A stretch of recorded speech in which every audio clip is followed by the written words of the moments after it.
up there, Flash fans? This is Dark Phoenix. I dropped my book, bringing you guys the newest episode of The Flash. If this is the first time you guys are catching my channel, please hit subscribe. I review Game of Thrones, Gotham, Lucifer, Supergirl, The Flash, Agents of S.H.I.E.L.D., Legend of Tomorrow, Arrow, The Netflix Family, Vixen, my weekly show on Wednesday where I give you guys opinions and theories, hot button comic book news and reactions, and if you want to see me play games and yell and scream and curse and probably die, I stream games on Twitch. It is twitch.tv/Mr. Dark Phoenix. That and other social media links will be right here down below. You guys can follow me on Twitter and Facebook for updates, nerdy ramblings, and live tweets of our favorite shows. But without further ado, let's jump right out into The Flash. If this is the first time you catch my channel, be wary. This is going to be a spoiler review, so if you haven't seen it yet, come back when you have. And if you have seen it, let's jump right on into the newest episode of The Flash. Wanted, dead or alive.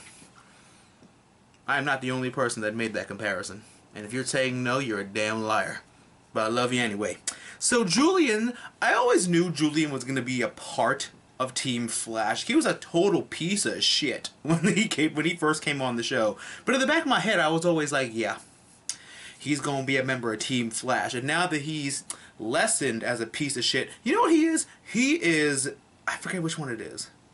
The optimists are the good ones. The pessimists are the... Okay, let's just say it like this. He's the realist amongst the optimistic idealists. You know, like, everyone's like, yeah, we can do it. He's like, I don't think we can. Like, it's a pretty good balance. Granted, the positivity ratio is like 3 or 4 or 5 or 8 to 1. But that 1 still makes a hell of a difference. So I like what he brings to the team. I'm glad he's a part of the team. And I'm glad he's no longer an annoying piece of shit.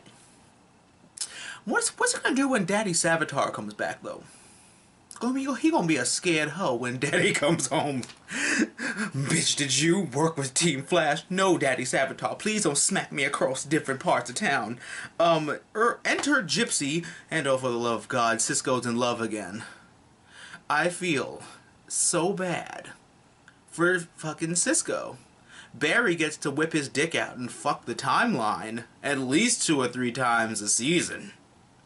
Cisco's first crush, Golden Glider, sister of a villain, ish. Kissed Hawk Girl, you found out she was a chicken wing and shit. And now Gypsy's coming to the picture. An Earth 19 female army-trained counterpart to your vibe. And speaking of which, she is fucking powerful.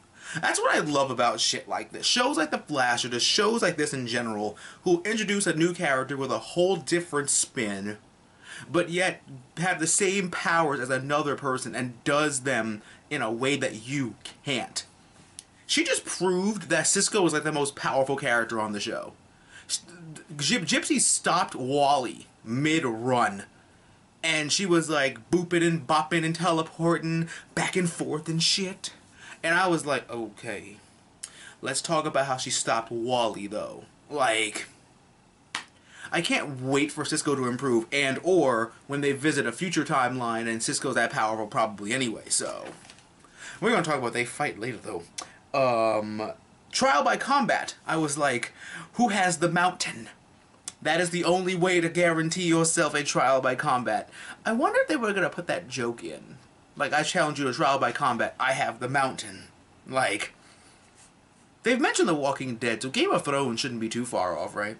Right? It shouldn't be. Iris has a death wish. Now, y'all know I've been saying let the bitch die. But she is on a dark path because she like, fuck it.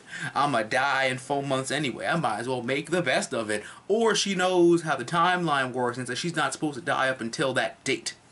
Because if she would have been this badass from the get-go, I'd have been like, no, save the bitch, spare Iris. But I'm like, let the bitch die.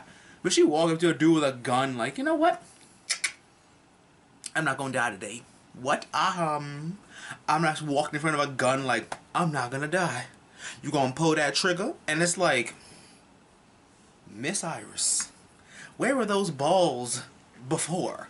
Granted, she also did deck the fuck out of Wally, so I gotta give her that, even though I love Wally to death, but she decked the fuck out of him. Like, it's like a dink, and just like a little bird just flying around Wally's head. Vibe versus Gypsy. That was the best fucking fight in the world. No other fight that I've ever seen has two people that can bounce between Earths. They went to Earth 2. They went to Supergirl's Earth. They went to a volcano world. I don't know. Earth volcano. But they went... I was screaming. Because I didn't recognize Earth 2. They never really said... They never really gave Earth 2 like that definite thing where like you could recognize it's Earth 2. But once you see Catco Industries, you're like, fuck. She went to Supergirl's Earth. I wonder if they're gonna find out about that. Like, there were two people fighting in your office, Jimmy, and he's gonna be like, the fuck? Like, the fuck you mean there was two people fighting in my office? Like, I love that. I am so glad that they did that. I don't know what to do. Like, this was like one of the best episodes of the season so far. And it was such a great and fun episode. And now at the end, Cisco wins trial by combat because he thinks smarter versus a character that is stronger than him, which I want everyone on the show to learn. Like, yeah, a character might be stronger than you. That's why you gotta outthink them. That's how smart I want Oliver to be. That's why I want them to throw metahumans in an Arrow. But that's another rant for another video. Now we've got them figuring out that Barry is not gonna save Iris, but in fact, Wally will be saving Iris instead. And I was like, I still think Wally's gonna be evil for a little bit of the season, though. At least I hope so.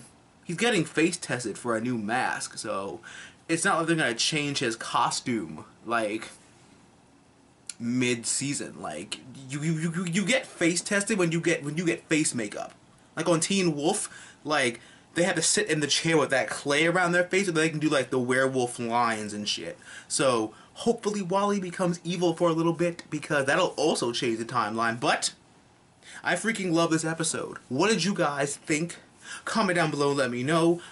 What are you guys most excited for about next week? Don't forget, I love you guys so much. Thank you for the likes and comments and subscribes and all that good stuff. But I love you guys so much. Again, don't forget to give me a big thumbs up. Comment, rate, subscribe. So they're awesome, nerdy friends. And always remember that through good times and bad times, remember to geek out and enjoy your lives. And I'll catch you guys next time for another great video.